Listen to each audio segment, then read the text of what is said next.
లోకేష్ ఒక చక్కటి ఆలోచన ముందు చూపుతో చేశారు.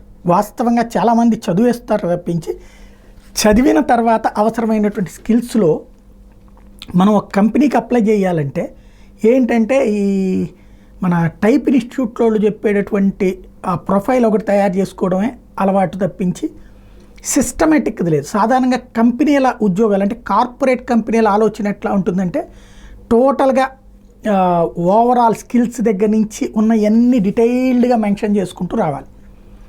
అది ఒక పర్ఫెక్ట్ ప్రొఫార్మాతో నడవాలి. రెజ్యూమ్ అట్లాగా ఉండాల్సి ఉంటుంది. ఈ మనం రెజ్యూమ్ అనేటటువంటి కొంటా ఉంటుంటారు, దాన్నే పూర్తి చేస్తూ ఉంటుంటారు తప్పించి ఈ కోణంలో ఉండేది తక్కువ.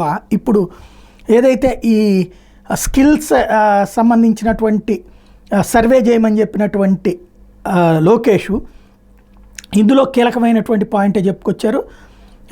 యువతకి సంబంధించి కంపెనీలు నైపుణ్యాలు ఉన్న యువత కంపెనీలు ఏమో దొరకట్లేదు అంటున్నారు.